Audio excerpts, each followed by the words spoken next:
All right. 3, 2, 1. We do a clap. I mean, But okay, don't I? When do I say about 1? I'll cut it up. 1, 2, 3, 4.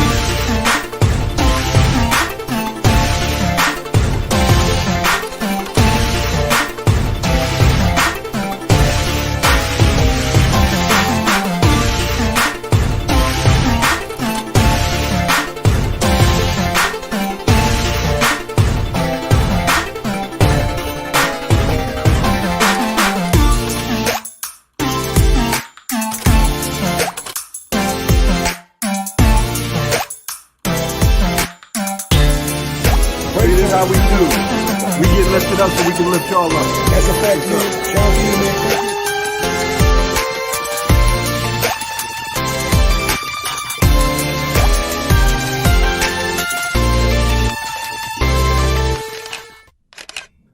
Hey everybody, this is your good brother Sean Ingram. Today on Behind the Business, we are with Mr. James Shaughnessy, who's running for mayor of Raleigh in 2024. So James, first and foremost, thank you on being on Behind the Business with me, Sean Ingram.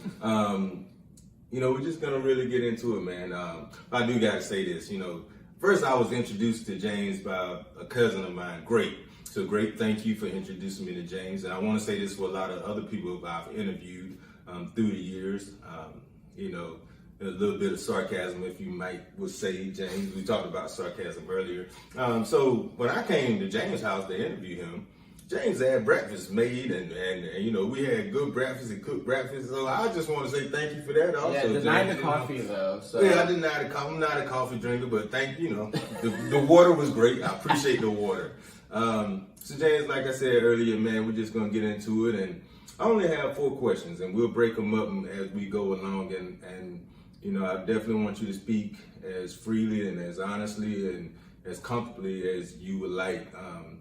And I'll ask you all 4 questions right now. And then, like you said, we can kind of bounce around. My first question is, introducing yourself, and then what is your why? Why, right? Why am I running for mayor? Then, why James? Why should James Shaughnessy be mayor of Raleigh? My third question is going to be, when you're thinking about Raleigh, what are the problems? What problems concern you? What problems did you see to say, hey, you know what, I know I can make a change? And then the 4th question is truthfully going to be, what solutions do you think could solve some of the problems and help Raleigh be a more thriving city, a better city, a safer city, or, a growing city, as we continue to be? So those are 4 questions in a nutshell. So you can start off by introducing yourself to the world. World, this is James. James, welcome to the world. Hello, I'm James Shaughnessy the 4th. Shaughnessy's so good we decided to make 4 of them, kind of. I noticed that. I was born and raised here in Raleigh, North Carolina, and it's been an absolute privilege. I think it is the best city in the world. I feel like I can say that because I've been to about half of the states and 13 countries around the world, and they do things pretty well in other places, but not quite like Raleigh. I know that every time I come home, I sort of appreciate this place a whole lot more. The air just, feels like home to me, and just the opportunity and just the love and just the whole thing is great. I've been working in hospitality since I've been about 14, 15 years old, starting in a managing position at 19.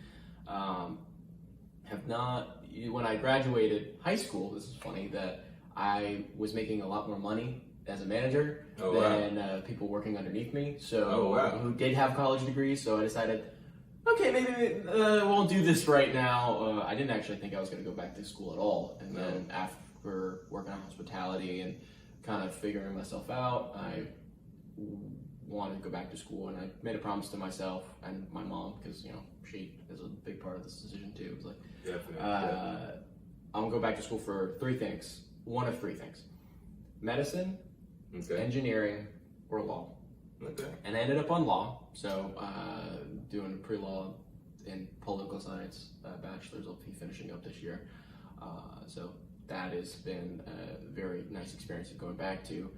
Funny enough, after I decided to go back to school, the Ukraine war started, and in my infinite wisdom and adventurous spirit, I decided I could help out there because I was sitting around waiting for school to start. I had a little bit of money saved up, and it was better than sitting around at home doing nothing. So I went and spent all of my money and a lot of time and volunteered over there doing a lot of different jobs, some of which being helping with refugee paperwork, others with medical like equipment, transportation, hostage extracts, training, a lot of different, there's a lot of different things. Oh, wow. Yeah, it's just because, even though the war kind of is a long thing, goes slowly, every day was like new challenge, and you have a plan one day and the next day it would disappear like so quick, and you have to come up with something else really quickly. Oh, wow. So that was a really fun experience. And so let me ask you this. Yeah. And being in Ukraine, did you see things, did you learn things that would even make you more dedicated to be mayor, right? To say, hey, you know what, I see some things over here and it makes me think about home where we could be better in certain situations or areas, or even where we feel like, because sometimes I think we take things for granted, right? Yeah. And how blessed we are, even in Raleigh sometimes, right? I think one of the things I did learn is that a lot of people take things for granted, and it's really, really interesting to see firsthand like how different your life could have gone if you were just born in another place another time. Because when I was doing training, I met this kid who was about 19, and he was training to be a medic, and he was a little taller than me, but I just like kind of saw myself in him, and I was like, oh, like I am really lucky that I'm not the Ukrainian guy right now, because like if it could go completely different for me, and just thinking about that and like all of my friends, and like how terrible and like hard that would be for just like my social circles, like that I wouldn't wish that upon anyone. So like understanding that is like, okay, how do we like not get to this point, and how do we like even on a local level, like how do we improve our lives so that it can be beautiful and prosperous for everybody, and so we we can have good things, but we also don't take it for granted. One of the things I kind of want to do with that is like on my website I talk about like farms for schools, and like kind of teaching younger generations like this is where food comes from. It doesn't come from the store, and we have to have that appreciation about there's people out there that dedicate their entire life to make sure that you are fed. Right. And so sort of pushing that gratitude to everything. I'm infinitely grateful that I have the opportunity to work here, and I have a great job. My boss has been extremely generous and formative with me, and like having the opportunity to go to get a higher education, and not just for like my own personal growth, but I can like see myself in the future using that expertise and giving back as well. And with that Ukraine trip, the best thing ever, I found a lovely girl that I am engaged to, and we'll be getting married sometime next year. Congratulations. So, that's what's up. Yeah, terrible decisions make for really great endings, I know apparently. that's right. So you brought back more than a souvenir. I know that's right. That's what's up. That's the blessing, man. So we talked about James, and I know you've been in Raleigh your entire life, and I know you've seen a lot of changes. But why James, right? Why James for mayor? Well, I think a lot of people are getting really disillusioned with politics. I think it's fair to say the 2020, like I was in high school during the 2016 election. I was in a civics and economics class. And so we kind of went through a lot of things and saw all of the, I'll just say like the culture war, like unfurling in front of us. And I was lucky enough to be in a space where it could be talked about mostly openly within the class. But when you kind of scale that out towards the school, it was kind of not a thing that you could do. They definitely thought went away, which is fine. It's just a little bit harder to go against that, which brought its own lessons in itself. And seeing that was like for myself and a lot of like young men like in the same situation where like we can't say our real opinion because we still want to have a social life, because it brought a lot of animosity and like internalized frustration and stuff like that. And that kind of got scaled up, and people would be like, why, like, you know, when people ask the question, like, why did Trump win? Like, Hillary Clinton was such a shoo-in. Like, well, you kind of forgot about a lot of people that don't speak up. Like, you know, and I feel like that hasn't really carried on too much. I think a lot of people are realizing, like, oh, this political system is kind of broken, and not in a way that I would like want to change it, but in the way that like parties or how they work and who they've pushed up. You know, you look at debates from with Nixon and Kennedy. It's very different than the one we saw a few weeks ago. Right. And so I think a lot of people are waking up to say that maybe this party stuff doesn't work for me. And I think the first outlet for that was, you know, Trump and Trumpism, whatever you want to call it. So like people would be like, this guy's not a Republican. He's not a party guy. He's just a rando that just kind of walked in like a bull in a China factory kind of situation. And that's kind of what people got attached to. And then I think now people are not less attached to like the man himself, but just the idea of like, we need something else, like, and to bring us back to sort of a normalcy kind of state. And what we see on a national level is not really happening, and that's kind of where I want to come in. I'm like, hey, I'm not a party person. I've never been registered under a party. When I went to go register, when I got my driver's license, I said independent as quick as I could. Okay. For me, like looking at politics, you can't always be like the Republicans always have the best answer or the Democrats always have the best answer. Right. You really have to be open enough to say that sometimes people who have a different, you know, letter next to their name, whether R or D, might have a good answer to this question, and being wise enough to accepting that. And I think a lot of people could get to that point soon, but I think the parties, like in the way that they structured, really hold that back. With the way that like, they push, like Republicans were pushing Trump again, which, whatever, I understand party politics, and then, you know, the Democrats were pushing Biden again, even though like everybody in America knew that maybe we could do with some better candidates. That was kind of their train of wanting, like, because they want to win. Like, it's not about, I want to help America. It was like, I want to be the other guy for them. And then people, like, normal people just kind of get left out, I guess. So. Now, you speak about, like you said, the voiceless or the quiet people.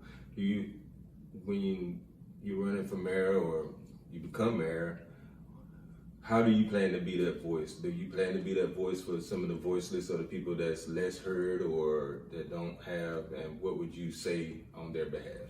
I think that, you know, what we see in local politics, and, you know,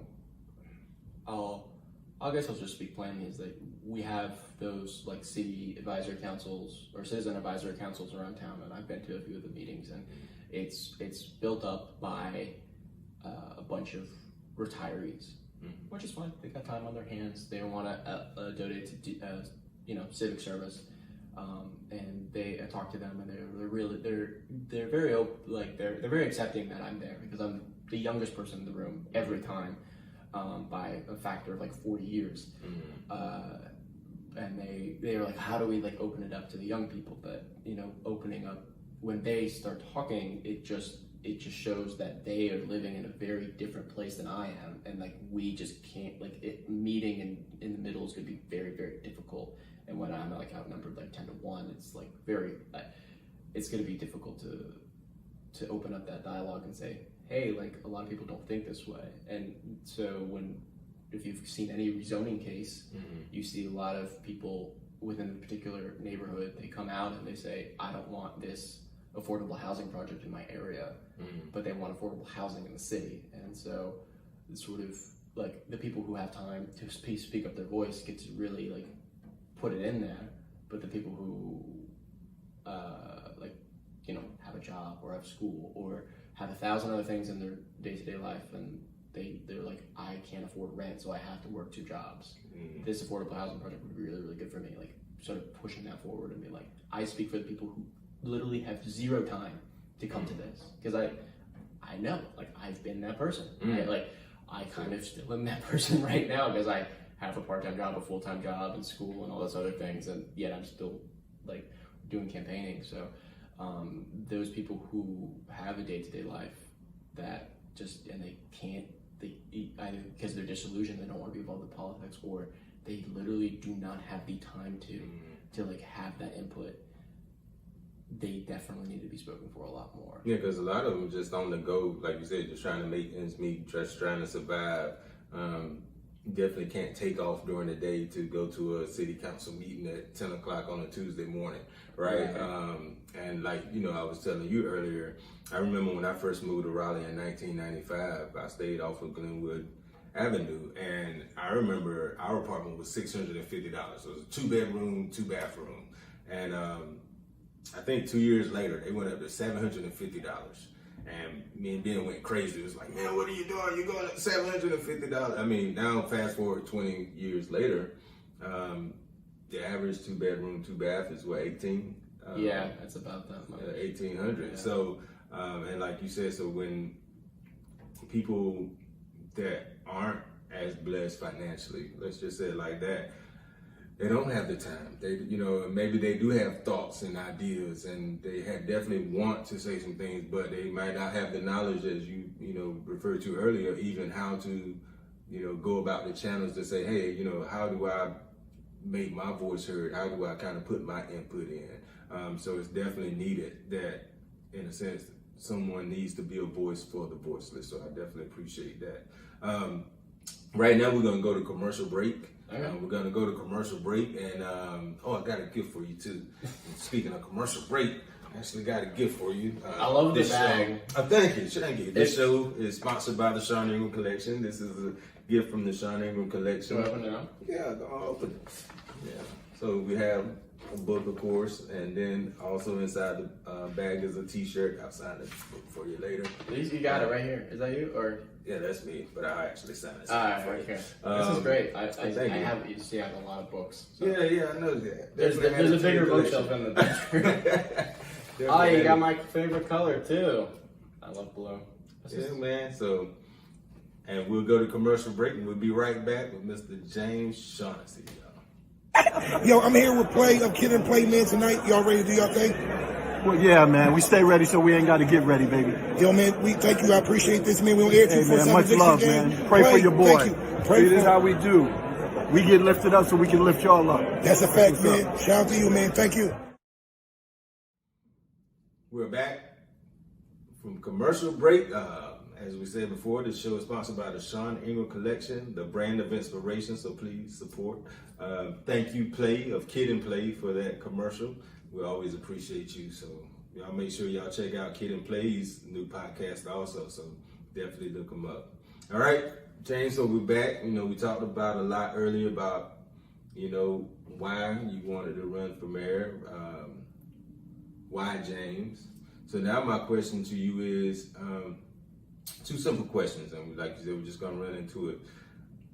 What problems do you feel that Raleigh has, or have you seen in the past?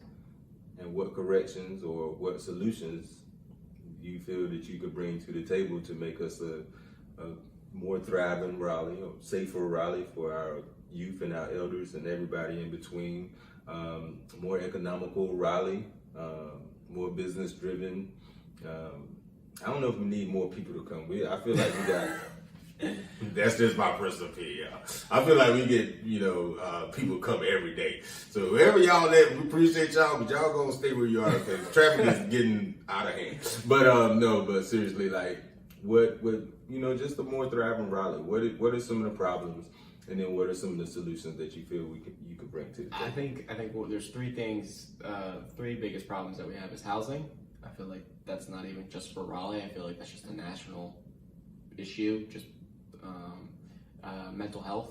They're like not for everybody. It's because it's been a lot more stressful, whether politically, financially, all these other pressures. I mean, I know a lot of kids, because I go to university, so like I meet with a lot of kids with different backgrounds, and they have a lot of time. They have a lot of struggles with just like facing like every day, and like it's really sad to see, because for me, like, I don't have this issue, so it's like I try to sympathize as much as I can, but like if there's that disconnect and I'm not like the best qualified person to deal with it. Like my family's had mental health problems.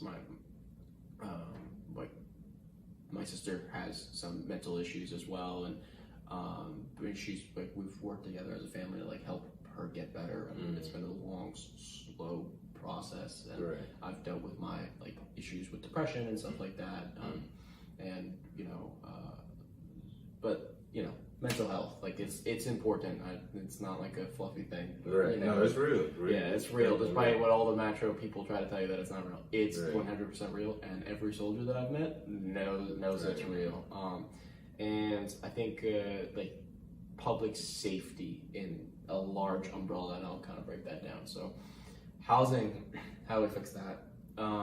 I think what Raleigh can do really, really well is that since Raleigh isn't a centralized city, we are basically a bunch of like little neighborhoods spread out. If you look on a map, you can see that, and that's kind of how we've developed. We've been, because we were one of the later cities to grow up. A lot of the big initial push of people came in the 1960s with the Research Triangle Park and IBM and all these other large corporations coming down here, and that's kind of what built up Raleigh. Very car-centric culture, so it's not very centralized, which increases traffic now, but back then it was just a great and cheap and easy solution.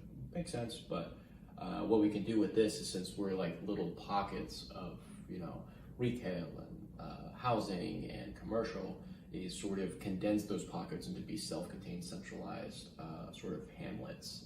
And one thing I would really like to push forward is more mixed-use housing. I have like commercial or real estate, retail space underneath, and then above you have like a few floors of apartments, giving a good tax base of commercial business, but also like housing opportunities for people who will have a space to do their retail shopping, whether like a grocery store. One thing I hope to see in all these mixed-use communities is a place to buy food and drugs, the two big things that everybody needs. Reducing their time, reducing driving time, so that if you're on your way home from work, I'm gonna just stop and get a few things done. Giving the business a steady flow of customers, and making it a more cohesive community. And once you kind of build that community with coffee shops and the housing and all these other little things, you can put a bus station out front, so it's more connected to the public transit system, which is something that we definitely need to look at. And now that goes under public safety, and I'll explain why. The second thing is mental health. As I mentioned before, my family's had a lot of problems with that in the past, but I think it's just a wider thing, whether it is a culture thing, because people are struggling with politics or finances. I think finance is a big thing, and that stress of not being able to make ends meet and the rent prices going up, helping mitigate that and offering a better cohesive society. I think that Raleigh has a great park system, and the best way to deal with any mental health problems is to go outside and walk around and exercise. But actually, I'll say the best thing studies have proven is to dance. So, well, I'm not a dancer, but I'm not a dancer. I'll go outside. Yeah, I'll go outside. Exercise. I'll dance when nobody's looking.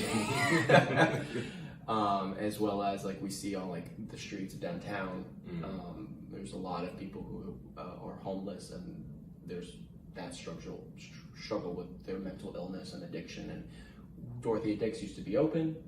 It's no longer open, and we're kind of still suffering the wake of that those problems. And so I kind of want to go back and say, hey, there's still these people that need help, whether they have mental health problems and that's why they're on the street, or they have addiction, which is a mental health problem, but it's just a little different. Like we can, as a city, like as a public good, like reach out and help these people, and sort of lead that charge, and hopefully influence other cities to do the same thing. And that kind of rolls into public safety, because I know any young person who have gone to downtown, I know that they don't feel safe. My campus isn't downtown, and a lot of young women, even young men, don't feel comfortable completely, because we have had our bouts of people like homeless people coming in and accosting some of the students, and it's very uncomfortable. Even my fiance she works at a little shop in the downtown area, and this homeless person kept coming in and being very aggressive, and the police weren't doing anything. And this person had arrest record already, and he was back on the street. And this person clearly needs mental health, but has also committed crimes. And it's like, okay, what are we doing? You can't put this person back on the street and expect it to go well. And talking to the officer dealing with it, they're like, I can't do anything. We're just trying to do a trespass so that they wouldn't come back anymore. And they're like, I can't do anything unless they're in the building. And so that sort of disconnect of them not being able to help makes it difficult to push forward. So I really want to open up a facility to help people like that, and say we will get you mental health professionals. We have a lot of great universities that focus in medicine. UNC is down the street, Duke as well, that can sort of facilitate and be a good learning experience for them to help out in the future, and maybe we'll finally get somewhere helping this homeless crisis that I know a lot of people see. As well as the other parts of public safety is we do not pay our police officers enough, or our firefighters enough, or our 911 operators enough. It is an absolute joke that you can go to any other surrounding department and get paid more. We're a capital city. We should be the highest paid in the state, no questions asked, and we should be attracting the best talent. And with the high price tag, there's going to be a high expectation, and I fully plan on keep making sure that expectation is known, because I have a lot of friends who are cops in multiple departments, and I joke, they joke around with me oh, they're going to be a lawyer, you get to be a prosecutor or a defense attorney, and it's it's why don't you do a good job, and if you're doing a bad job, you'll definitely know my opinion about it.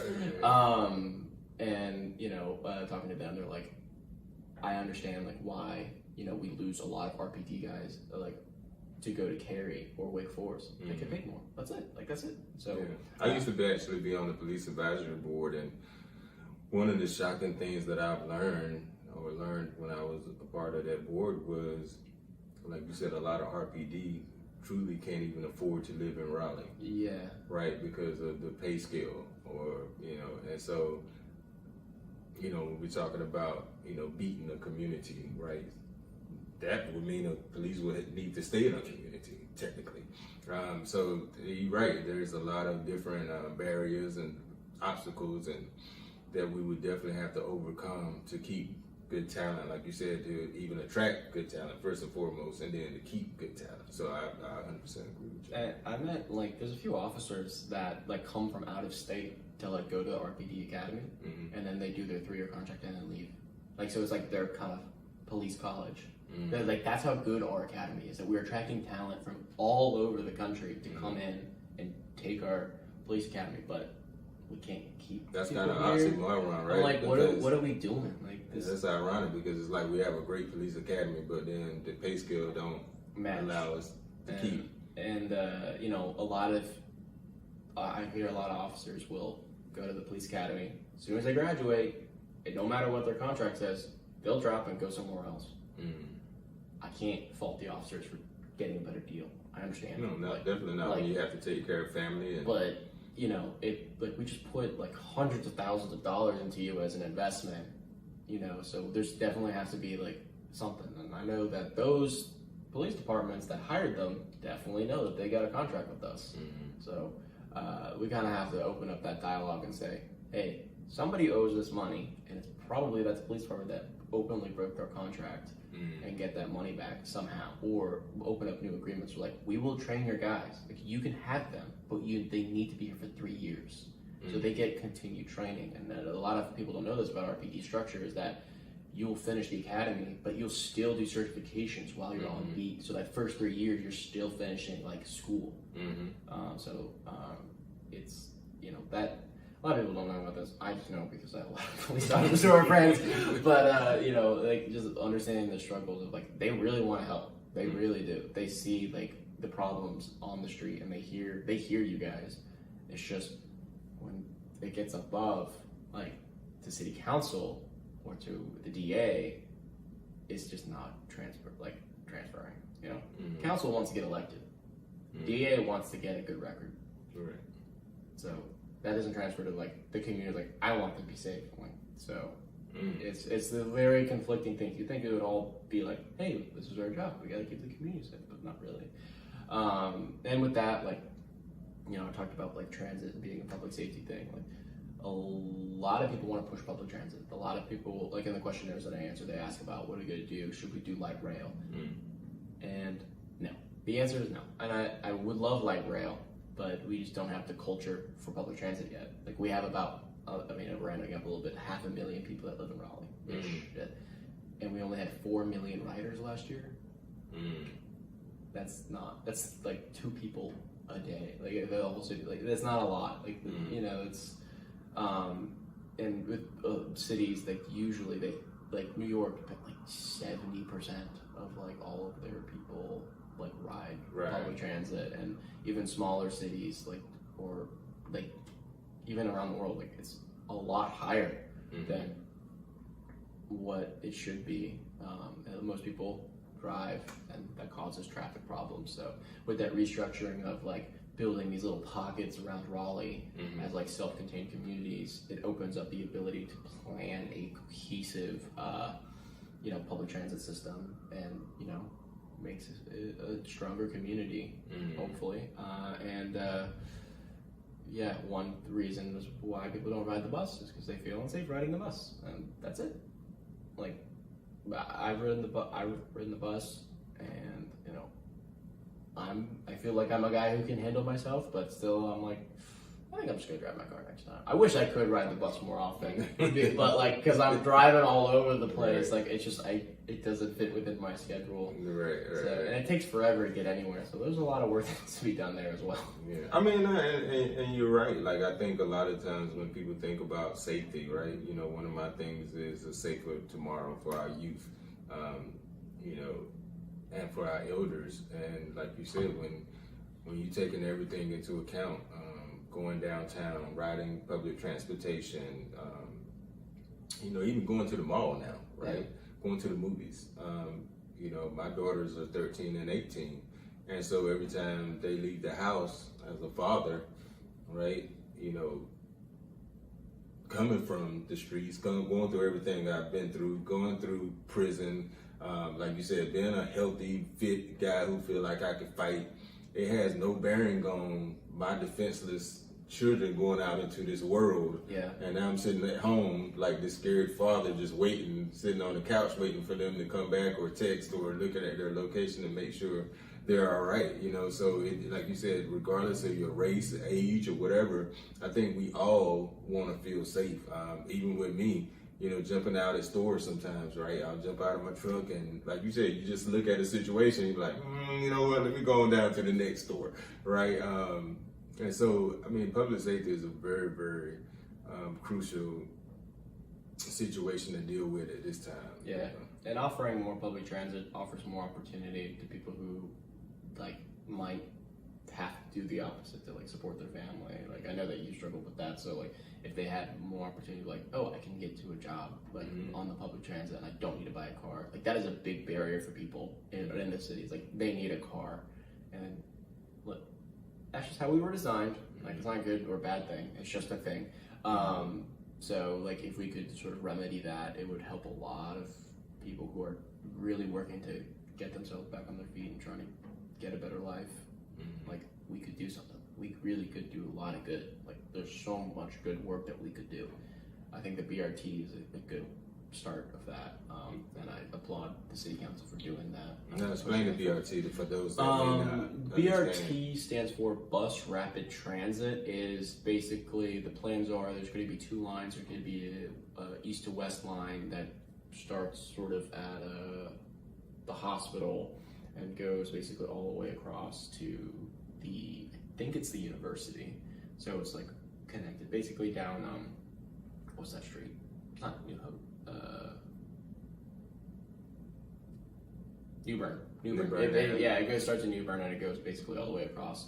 And there's going to be specialized bus stops so that they don't stop traffic. And they're very quick. Like they don't. The platforms are raised, so they don't have to bring the bus down. There's a whole bunch of plans behind it. I'm not going to get into the nitty gritty. And then there's going to be one north and south. I don't remember exactly where the stops are, but like that's a good start. Like to get from one side of the state to the other. It's just kind of we got to connect all of the gaps and looking at all of like the plan, the bus routes for Raleigh right now. You can kind of see where there's a lot of gaps. If you want to get anywhere, basically, you got to go down into Moore Square. Which is not the best plan. And now with like Moore Square has like heightened security because they've had a lot of issues. Not just RPD, but private security as well. If the city needs to hire private security to keep their streets safe, like that is a telltale sign that something needs to change and needs to change a lot quicker. I mean, I've talked to the private security guys; they're great guys. They're really good. And I asked them, like, why would you why didn't you become a cop? And they're just like, they don't really want to, like because it's a tough job. Like you get, for lack of excuse my French, you get shit on a lot. And I really considered being a police officer during 2020, and then 2020 happened, and I was like, I really don't want to like be in a bunch of riots and people throwing stuff at me and like hated for no reason. I think you got to be called. I think that's one of them like teachers. I think no matter what the situation is, like you said, when you in a day in and day out environment like that, and that's why I truly commend.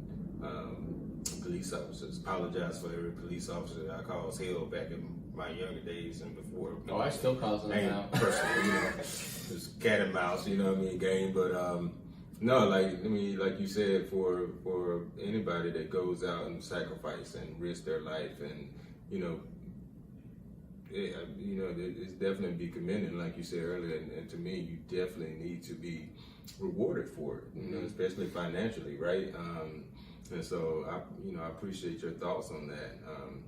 But that sort of sacrifice of life, I feel like it's in so many different ways too. Like I volunteered to Ukraine. People like, why would you go risk your life? I'm like, because it was a good thing to do. Like you could have died. I'm like, I could have died, but a lot of people die every day. Like if and giving up your life for something that is inherently good or like improving somebody else's life, just is a really good thing. And one thing that people are like, why are you running now? Because I'm a young man, thank you, but it's like because life is so short and there's not enough.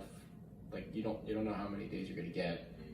Why not try to focus on making a difference right now, and pushing that forward, which is why wait? Like there's no good reason to wait, so push it forward now. I know that a lot of young people kind of be like, oh, that's for later in life. I'm like, why? Like, it's not. You could do it now. Like JFK was in his 40s when he ran. Like that's pretty young for presidents, but people see that as really, really old. That's millennials now. Like they're pushing 40 now, or so the younger generations, they're still nah, that's not for me because that's what old people stuff. That's how we got into this crazy business, of people kind of feeling disenfranchised and stuff. We need to get younger people in there. Aristotle says that the world should be run by the middle class, but yet the middle class doesn't run because it's expensive. I'm barely middle class. I think the only reason for that is because I'm paying for school, so I don't make a lot of money, but I live comfortably, I'll say. So it beats sleeping on an iso mat every day. True that. But you know, it's like there's a lot of work to be done, and there's no excuse to wait until you're older. You know, people say, like people with B's, just saying that, you know, the young shouldn't do it, or they make a bunch of reasons, but you know, back in 1940, 41, like they called every 18, 19, 20, 21, 22, 23, 24-year-old, they called them all up and asked them to do the biggest sacrifice the world has ever seen, and they did it, and they did a really good job, and why can't they do that elsewhere? So I got 2 more questions for you. All right. Last 2 questions. You know, I heard you speak about your mother earlier, and what is something that you would like to leave with the people, that you would like for people to know about you, or that Mama would like for people to know about her son? Hey, Mom, you know, what is something? Because I'm sure Mama said, that's my baby. I make real good popcorn. It's good. It's good too, No, my mom will always make me want to make popcorn when I'm home. It's like, that's a really good question. What would my mom want to, like? Because you know how, like, people. Yeah, because people always gonna gonna look at you, and they're gonna look at you politically, and they're gonna look at you social media wise. And sometimes I just feel like people don't know the person. And then sometimes I think we don't, because I know me as an entertainer, I'm not gonna say certain things.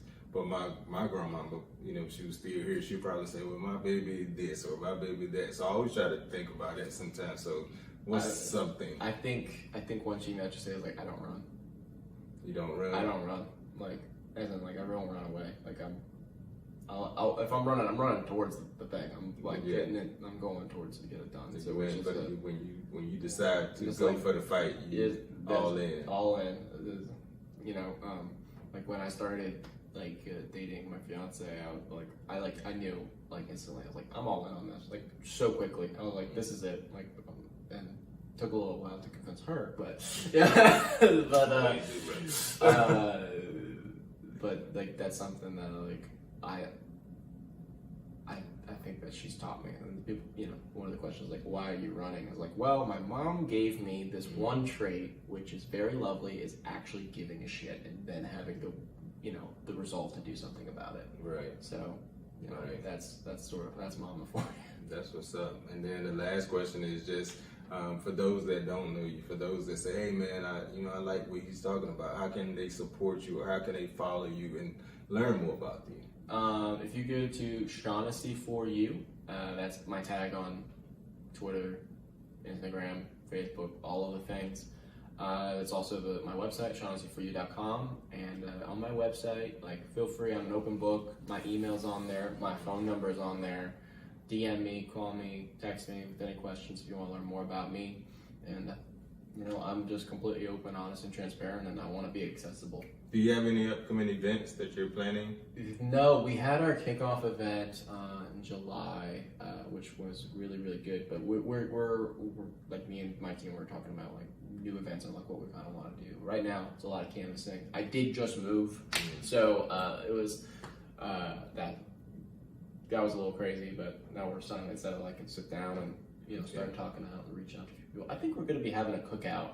I think that's going to be the next one. I don't know when and where, but okay. I think. Well, I'll definitely when you let me know, I'll let the people know. All right, I appreciate that. Hey man, I appreciate you being on Behind the Business, and I definitely enjoyed you. And like I said, man, just wish you the best of luck. Stay fighting. You know what I mean? That would be my advice for you. No matter what, we live in a world now. People want to tear you down more than they build you up. And so just a word of encouragement for you is that no matter, just know why you doing what you're doing, believe in you when nobody else does, and like you said, just stay in the fight and do what you know what needs to be done. And I appreciate you, man, and we wish you the best of luck. God bless, brother. Thank you, sir.